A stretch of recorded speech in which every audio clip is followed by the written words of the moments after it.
Hello students, welcome back to our channel. This is Anil Education All-Rounder. Telangana EAMCET 2020కి సంబంధించి ఏదైతే ఈసారి మన కొత్తగా అన్నమాట కౌన్సిలింగ్ ప్రాసెస్ చేంజ్ చేయడం జరిగింది.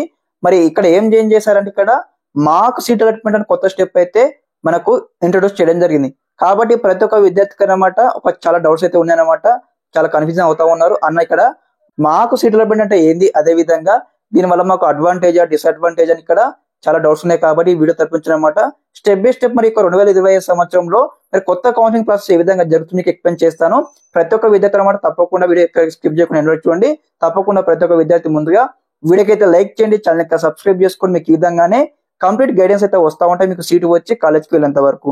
ఓకే స్టూడెంట్స్, టాపిక్ లోకి వచ్చినట్టయితే అన్నమాట ఈసారి 2025 సంవత్సరంలో ఏ విధంగా జరుగుతుంది కౌన్సిలింగ్ మనం చూసుకున్నట్లయితే ముందుగా అన్నమాట ప్రతి ఒక్క విద్యార్థి ఇక్కడ ఏదైతే ఆన్లైన్ లో కౌన్సిలింగ్ కి రిజిస్ట్రేషన్ చేసుకోవాల్సి ఉంటుంది, స్లాట్ బుకింగ్ చేసుకోవాల్సి ఉంటుంది. ఆ తర్వాత మనం ఇక్కడ మీరు ఏ డేట్ రోజు మీరు స్లాట్ బుక్ చేసుకున్నారు, ఏ టైంకి బుక్ చేసుకున్నారో ఆ టైం రోజు అందరూ కూడా వెళ్ళినమాట మీకు సంబంధించి ఒరిజినల్ డాక్యుమెంట్ చూపించి ఇక్కడ సర్టిఫికేట్ వెరిఫికేషన్ అయితే కంప్లీట్ చేసుకోవాల్సి ఉంటుంది. ఓకే, ఇక్కడికి స్టెప్ 1 అయితే అయిపోయింది అనమాట. సెకండ్ స్టెప్ మనం చూసుకున్నట్లయితే ఇక్కడ సర్టిఫికేట్ వెరిఫికేషన్ కంప్లీట్ అవ్వగానే ప్రతి ఒక్క విద్యార్థికి అనమాట మీ యొక్క మొబైల్ నంబర్ కి అయితే లాగిన్ ఐడి రావడం జరుగుతుంది అనమాట. ఈ యొక్క లాగిన్ ఐడి వచ్చిన తర్వాత అందరికి ఇక్కడ వెబ్ ఆప్షన్ డేట్ టైం రాగానే అందరూ కూడా మళ్ళీ ఇక్కడ క్యాండిడేట్ రిజిస్ట్రేషన్ చేసుకోవాల్సి ఉంటుంది. ఈ యొక్క క్యాండిడేట్ రిజిస్ట్రేషన్ లో ఏం చేస్తారంటే మీకు సంబంధించి ఏదైతే వెబ్ ఆప్షన్ పేజ్ లోకి లాగిన్ అవ్వడానికి ఒక పాస్వర్డ్ అయితే జనరేట్ చేసుకోవాల్సి ఉంటుంది అనమాట. ఇక్కడ ఒక్కసారి వెబ్సైట్ లోకి వచ్చిన తర్వాత మీకు సంబంధించి ఇక్కడ మీరు అందరూ కూడా ఒక పాస్వర్డ్ జనరేట్ చేసుకుంటారు. ఒకసారి పాస్వర్డ్ జనరేట్ చేసుకున్న తర్వాత నెక్స్ట్ స్టెప్ వచ్చేసి అనమాట వెబ్ ఆప్షన్ ఇవ్వడం అనమాట. ప్రతి ఒక్క విద్యార్థి అనమాట అయితే వెబ్సైట్ కి వచ్చేసిన తర్వాత మళ్ళీ ఇక్కడ వెబ్ ఆప్షన్ యొక్క లాగిన్ పేజ్ ఓపెన్ చేసేసి ఇక్కడ మీకు సంబంధించి ఏ వెబ్సైట్ టికెట్ నెంబర్ కావచ్చు, రిజిస్ట్రేషన్ నెంబర్ కావచ్చు, అదే విధంగా మీకు ఏదైతే క్యాండిడేట్ రిజిస్ట్రేషన్ చేసుకుంటారు కదా పాస్వర్డ్, ఆ పాస్వర్డ్ ఎంటర్ చేయాలి. తర్వాత మీకు ఇక్కడ ఏదైతే సర్టిఫికేట్ వెరిఫికేషన్ అయిపోయిన తర్వాత మీకు ఇక్కడ లాగిన్ ఐడి వస్తుంది కదా, ఆ యొక్క లాగిన్ ఐడి ఎంటర్ చేసి ఇక్కడ వెబ్ ఆప్షన్ పేజ్ లోకి అయితే మీరు ఇక్కడ లాగిన్ కావడం జరుగుతుంది. ఎంపీస్ వారికి ఎన్ని కోర్సెస్ అవైలబుల్ గా ఉన్నాయి ఇక్కడ ఇంజనీరింగ్ చేయడానికి కూడా మనకు టోటల్ గా కంప్లీట్ డిస్ట్రిక్ట్స్ వస్తాయి. అదే విధంగా ఇక్కడ మనకు కోర్స్ యొక్క లిస్ట్ వస్తుంది అనమాట.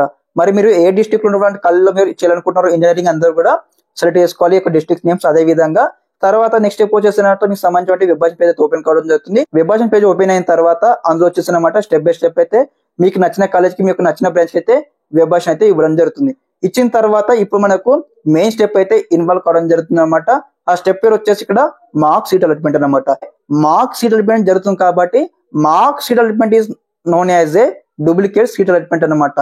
ఇప్పుడైతే మీకు మార్క్ సీట్ అలాట్మెంట్ వస్తుంది కదా, ఇది మనకు ఫైనల్ సీట్ అలాట్మెంట్ కాదనమాట. ఒకసారి మీరు వెబ్ ఆప్షన్ బట్టి మీకు ఏ కాలేజ్ సీటు వస్తుందో ఆ కాలేజీ ఆ బ్రాంచ్ మీకు నచ్చితేనే మీరు అందరూ ఆ కాలేజీకి మీరు ఆన్లైన్ లో రిపోర్టింగ్ చేయాల్సి ఉంటుంది. ఇన్ కేసు మీకు ఇక్కడ మార్క్ సీట్ అలాట్మెంట్ లో మీకు నచ్చిన కాలేజ్ రాకపోయినా, మీకు నచ్చిన బ్రాంచ్ రాకపోయినా మీరు వెంటనే ఈ యొక్క వెబ్ ఆప్షన్ అయితే ఎడిట్ చేసుకోవచ్చు అనమాట. మాడిఫై చేసుకొని మళ్ళీ ఇక్కడ సబ్మిట్ చేయగానే మీకు ఇక్కడ ఫైనల్ సీట్ అలాట్మెంట్ అయితే రావడం జరుగుతుంది. కాబట్టి ప్రతి ఒక్క విద్యార్థి ఇక్కడ చిన్న గమనిక అనమాట. ఎందుకంటే చాలా మంది విద్యార్థులు అనమాట మార్క్ సీట్ అలాట్మెంట్ వచ్చింది కదా మళ్ళీ నెక్స్ట్ స్టెప్ ఏమి ఉండదు, నెక్స్ట్ స్టెప్ మళ్ళీ ఎడిట్ చేసుకోరాదు అనుకుని ఒక డైలమాలో ఉంటారు. కాబట్టి చెప్తాను గైస్, అందరూ కూడా మార్క్స్ అలాట్మెంట్ వచ్చిన తర్వాత అందరూ స్టెప్ బై స్టెప్ అయితే వెరిఫై చేసుకోండి. మీకు వచ్చిన కాలేజ్ నచ్చితేనే, మీకు వచ్చిన బ్రాంచ్ నచ్చితేనే సీట్ అలాట్మెంట్ కన్ఫర్మ్ చేసుకోండి. ఇన్ కేస్ మీకు నచ్చకపోతే వెంటనే మీకు సంబంధించిన వెబ్ ఆప్షన్స్ ఉంటాయి కదా మాడిఫై చేసుకొని ఎడిట్ చేసుకోండి అనమాట. అదే విధంగా మాకు ఇక్కడ మాకు సీట్ అలాట్మెంట్ లో మాకు మంచి కాలేజ్ వచ్చింది, మాకు మంచి బ్రాంచ్ వచ్చింది, ఇక్కడ నెక్స్ట్ స్టెప్ వెళ్ళొద్దు అనుకుంటాం అన్నట్లయితే వెంటనే మీరు అందరూ కూడా ఆన్లైన్ లో సెల్ఫ్ రిపోర్టింగ్ చేయాల్సి ఉంటుంది అనమాట. కాబట్టి ప్రతి ఒక్క విద్యార్థి అనమాట స్టెప్ అయితే అందరూ గమనించుకోండి. ఓకే, మీకు ఒక డౌట్స్ ఒక క్లారిటీ ఇచ్చిన భావిస్తున్నాను. మీకు ఈ విధంగానే స్టెప్ బై స్టెప్ అనమాట ఎంత చిన్న డౌట్ ఉన్నా మీకు ఈ విధంగానే స్టెప్ బై స్టెప్ అయితే క్లారిటీగా ఎక్స్ప్లెయిన్ చేసి మన ఛానల్ తరపు నుంచి మీకు ఇక్కడ కంటెంట్ అయితే ఇవ్వడం జరుగుతుంది. కాబట్టి ప్రతి ఒక్క విద్యార్థి అనమాట వెంటనే మన ఛానల్ సబ్స్క్రైబ్ చేసుకుని మీ ఫ్రెండ్స్ అందరూ కూడా వీడియో షేర్ చేయండి అనమాట. చాలా మంది విద్యార్థులకు అనమాట ఒక డౌట్ ఉంది కాబట్టి ఈ వీడియో చూసి వారి యొక్క డౌట్ అయితే క్లారిఫై అవుతుంది అనమాట. ఓకే, ఇదన్నమాట ఇన్ఫర్మేషన్. ఈ వీడియో తరపు మీకు ఈ విధంగానే కంప్లీట్ గైడెన్స్ అయితే వస్తా ఉంటే మీకు సీటు వచ్చి కాలేజ్కి వెళ్ళేంత వరకు. Okay, thanks for watching this video. జై హింద్.